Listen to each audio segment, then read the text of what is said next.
there were no such things as angels that fell to earth.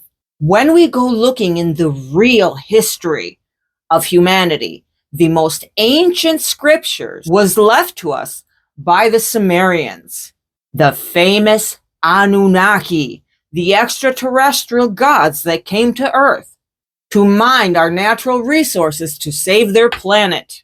Once the first and second generation Anunnaki were no longer ruling, this is after the episode of the Tower of Babel, which in reality was a spaceport. So each Anunnaki royal leader had their own little slice of Earth, their kingdom. And once religions started and were created, that is when the slander between bloodlines of these Anunnaki royals started. Hence, angelic beings that then fell, where did they fall from? They never fell. And they were never angelic beings. They are not fallen angels. They are extraterrestrial, more advanced civilization that came to Earth. Not to be repetitive, these are all stories that I already addressed in the Anunnaki playlist. So let's go back to demons and what they look like. So what's the story with King Solomon? Why did he know about all these demons? The Bible was not all translated from its original text. The numerous translations kept on changing things. So unless you're like me and you go digging into the origin, the original ancient history and scriptures, you're not going to know these things. And I find it outrageous that they don't tell you, and that something that was decided by a group of men is a narrative that you need to follow. And the most famous of these texts that was not included in the Bible was the Testament of Solomon, son of David. Solomon was king of Jerusalem and master of all demons. He controlled the spirits of the earth and under the earth. How did he get this power? With the help of these spirits, he built this magnificent temple and all the transcendent works that came after. These spirits have the authority to wield their power over men. In fact, men against demonic entities are powerless. This is the Testament of Solomon, Part 1.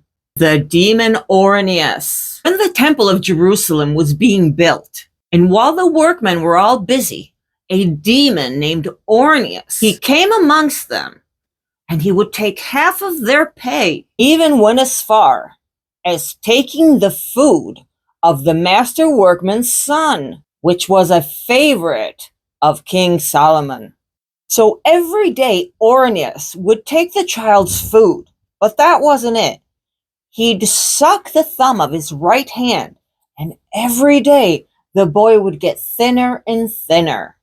Now this boy was very much loved by King Solomon, as I said, and one day he called the boy, and he questioned the boy, and he said, "Do I not love you?"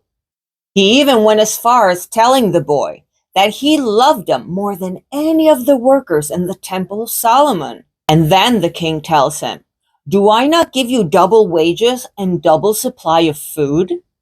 How is it that day by day, hour by hour, you grow thinner and thinner?" And the child said to the king, "I pray you, O king, listen to what has befallen. All of your child has." And the boy continues, "After we are released from the work that we do on the temple of God, after sunset, when I lie down to rest, an evil demon comes and takes away from me 1/2 of my pay and 1/2 of my food. And he also takes my right hand and sucks my thumb. Then, O king, my soul is oppressed, and so my body waxes thinner every day." When King Solomon heard this, he entered the temple of God and prayed with all his soul, night and day, and that knowledge may be delivered into his hands so that he could understand what he had to do. Then the archangel Michael comes to him, and grace was given him by the Lord. Michael brought him a ring consisting on having an engraved stone. Many believe that the Star of David was what was etched with other sigils on this ring. And the archangel Michael tells him, "Take, O Solomon, king, son of David, the gift which the Lord has sent, the highest Sabbath. With it you shall lock up all demons of the earth, male and female, and with their help you shall build the temple of God in Jerusalem. But you must wear the seal of God, this engraving of the seal of this ring sent to you." Then he calls the seal a pentalpha. So Solomon glorified the God of heaven and earth. And on the next day, he called the boy to him. So King Solomon tells the boy, "This is the seal of God. Take this, and in the hour that the demon come unto you, throw this ring at his chest, and say to him, in the name of God, King Solomon summons you. Then, dear child, do come running to me, without any fear of what you may hear from the demon." So the child took the ring and went off. And behold, on the customary hour, Orneus appeared. Comes in like a burning fire to take the pay and the food from the child. But the child, according to the instructions that he was given to by King Solomon, gets the ring and throws it on the chest of Orneus the demon. The little boy tells him, "King Solomon summons you," and then as fast as he could, went running to the king. The demon starts crying out loud and asks the little boy, "Boy, why have you done this to me?" Then he tries to tell the little boy that if he takes the ring off of him, he will give him all the gold of the earth. Then he begs the little boy to take the ring off of him and give it back to the king. But the child said to him, "As the Lord God of Israel liveth, I will not stand you any more." And he tells the demon, "Let's go." The child arrives to King Solomon and rejoicing, "I have brought the demon, O king, as you requested," and tells Solomon that the demon is at the gates of his palace crying out. When King Solomon heard this, he got up very fast and went rushing to the courtyard of his palace. There he saw the demon.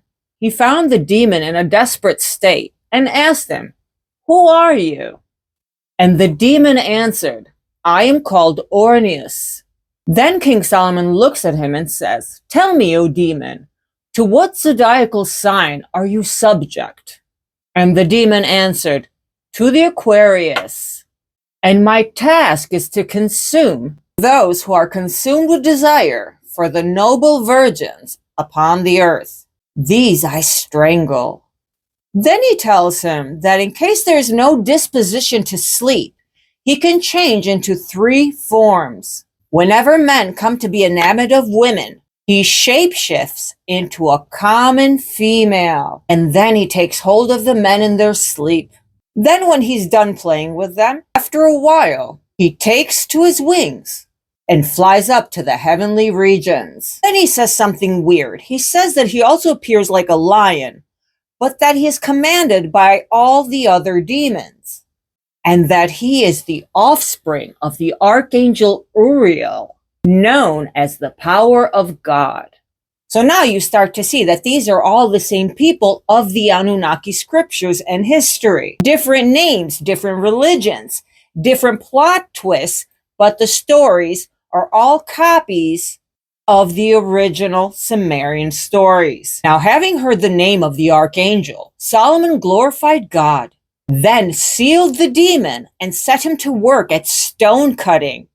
So if you were ever curious on how these huge structures, these megalithic structures, have all of these rocks that are cut with looks like precision tools, in this testament, we find out that it was the work of demons. These stones had been brought by the Sea of Arabia, and now the demon's task was to put them in place. The demon was very fearful of the iron and pleaded to King Solomon to let him go free.